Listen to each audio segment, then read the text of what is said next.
আজকে দুপুরের জন্য রান্না করব মাংস দিয়ে আলু ঘাটি, তার সাথে পাট শাক ভাজি। তো চলেন ফুল ভিডিওটি দেখতে থাকেন। আর এদিকে দেখেন আমি চুলাপাড়ে রান্না করতে আসছি। তো চুলাপাড়ে রান্না করার মতো কোনো পরিস্থিতি নেই, বৃষ্টিতে সব কিছুই ভিজে একাকার হয়ে আছে। আর এই তো দেখেন গরিব মানুষ ছাউনি দিয়েছি কাপড় দিয়ে, বুঝছেন, যাতে যেন চুলাটা একটু সেফ থাকে। তো দেখা যাক চুলাটা কীরকম আছে।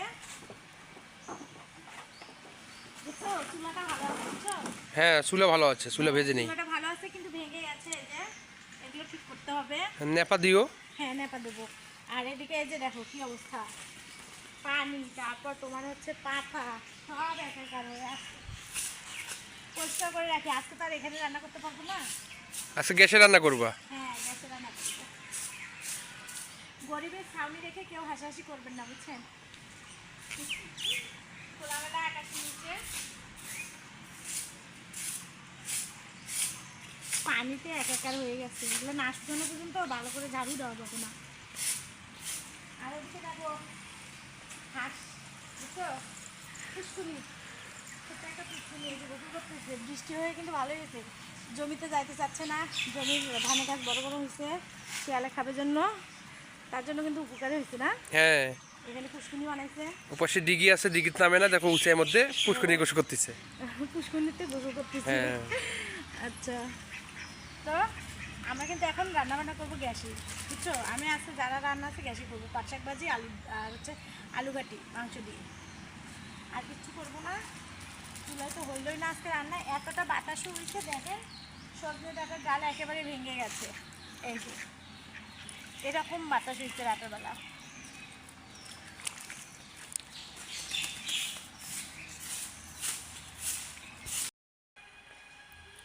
এই তো বাইরে থেকে আসলাম, আলুগুলো ছিলে নিলাম, এখন ধুয়ে সিদ্ধ দিয়ে দেব।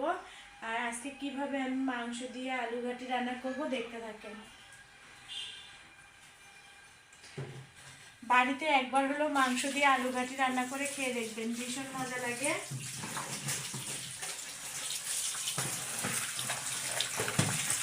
আলু ধোয়া হয়ে গেছে, এদিকে এই যে মাংসগুলো কেটে নিয়েছি আমি, পিসগুলো হচ্ছে একটু মাঝারি সাইজে করে নিয়েছি।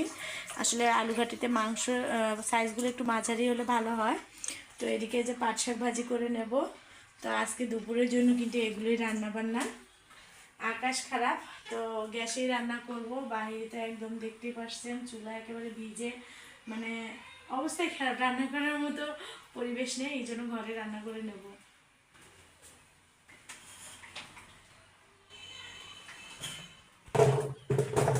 আমি কিন্তু আলুগুলো হচ্ছে রাইস কুকারে সিদ্ধ দিয়ে দেব, গ্যাস সাশ্রয় করার জন্য, কারণ গ্যাসের অনেক দাম। তো ভাবলাম যে আলুটা হচ্ছে রাইস কুকারে সিদ্ধ করে নেই।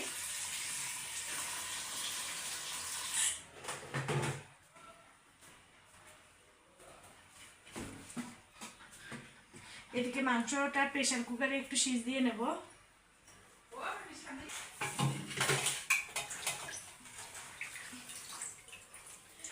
প্রেসার কুকারে মাংসগুলো একটু সিদ্ধ করে নেব।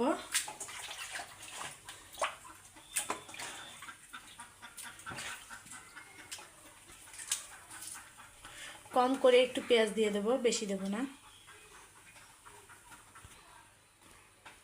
এখানে এই যে আদা রসুন বাটা, এরপরে দিয়ে দেব জিরা বাটা,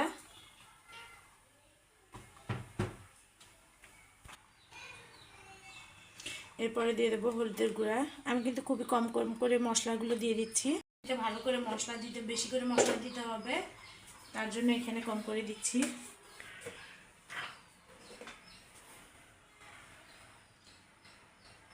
এরপরে দিয়ে দেবো মরিচের গুঁড়া,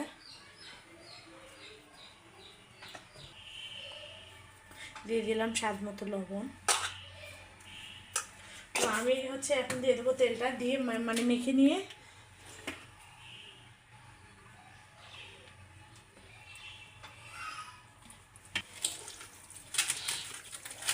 হাত দিয়ে কিন্তু এই যে মেখে নিচ্ছি।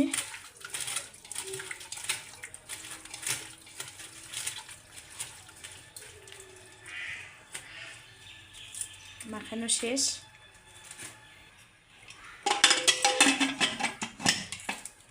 এখন হচ্ছে ঢেকে রাখলাম। তো আমি আগে শাকটা একটু সিদ্ধ করে নেব, তারপর এটা চুলায় দিয়ে দেবো। মাংসটা মেখে রাখলাম। তো এখন হচ্ছে এই যে শাকটা আগে আমড়িয়ে নেবো। আলুটা সিদ্ধ হতে হতে আমার শাকটাও কিন্তু তাহলে হয়ে যাবে। শাকটা কিন্তু আমি ডালাতে এভাবে সবসময় ধুই, এভাবে ধুইলে দেখা যায় কি বালুটা নিচে পড়ে যায়।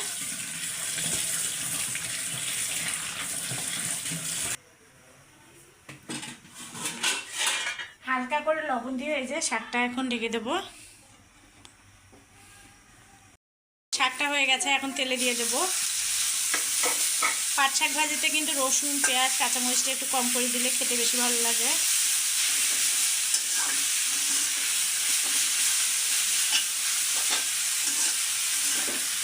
এই যে শাকটা হয়ে গেছে, এখন হচ্ছে মেখে রাখা মাংসগুলো দিয়ে দেবো।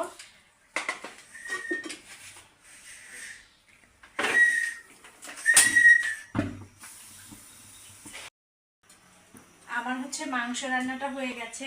এই যে 4টে সিজ দিয়ে নিলাম, যেহেতু আলু ঘাটিতে দেবো। তো এখন আলু ঘাটিটা রান্না করার জন্য দিয়ে দিচ্ছি সয়াবিন তেল।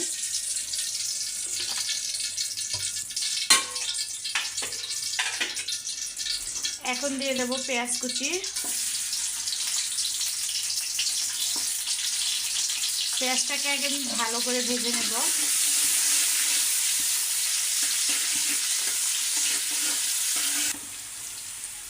আমার কিন্তু পেঁয়াজগুলো ভাজা হয়ে গেছে। এখন দিয়ে দেবো বাটা মশলাগুলো। বাটা মশলাগুলো একটু পানি দিয়ে গুলে নিয়েছি। আমি কিন্তু হচ্ছে আদা, রসুন, জিরে বাটাটা গুলে নিয়ে নেওয়ার পরে হচ্ছে দিয়ে দিলাম। একটু ঝালটা বেশি করে দিয়ে দেবো। দিয়ে দিলাম মরিচের গুঁড়া।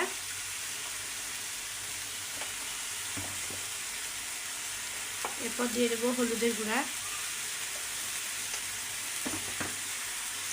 এরপর দিয়ে দেবো লবণ।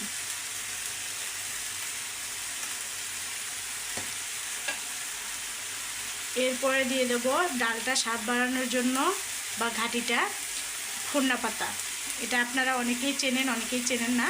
এটা সবজিতে দিলে বেশি ভালো লাগে, ডালে দিলে বেশি ভালো লাগে, বা আলু ঘাটিতে দিলে বেশি ভালো লাগে। তো আমি এখন হচ্ছে মশলাগুলো খুব ভালো করে আগে কষিয়ে নেব। আর দিয়ে দেবো গরম মশলা। এখন গরম মশলাটা আপনারা একটু বেশি করে দেবেন ঘাটিতে।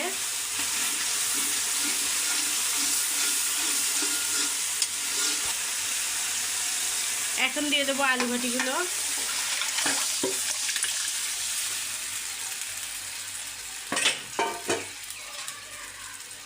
এই তো দেখেন বেশি কিন্তু ভেঙে নেওয়া হয়নি, যেহেতু আলু ঘাটি এরকম একটু আস্তে আস্তে রাখতেই হবে। এটা কিন্তু খুব ভালো করে আগে কষাতে হবে। এখনও কিন্তু এই যে আলু ঘাটিটা কষিয়েই নিচ্ছি, খুব ভালো করে কষাতে হবে। সবসময় কিন্তু এরকম একটু গুটি গুটি রাখবেন, তাহলে ভালো লাগবে খেতে।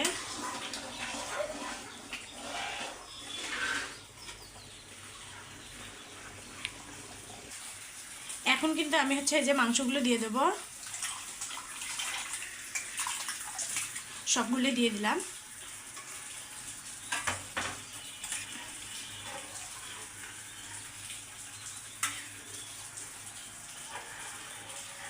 এখন হচ্ছে বেশ কিছুক্ষণ জাল করে নিতে হবে।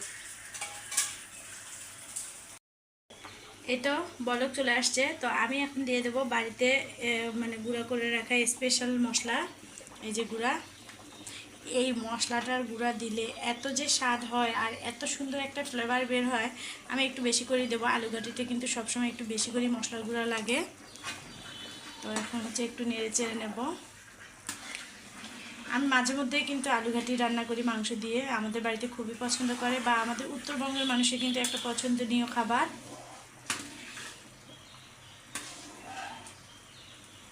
আরও জাল হবে। এই তো হয়ে গেছে। তো এখন হচ্ছে ঢেকে রাখবো। তো দুপুরে রান্নাবান্না শেষ। পাট শাক ভাজি সাথে হচ্ছে মাংস দিয়ে আলু ঘাটি। তো সবাই ভালো থাকবেন, সুস্থ থাকবেন। আজকে এ পর্যন্তই। আল্লাহ হাফেজ।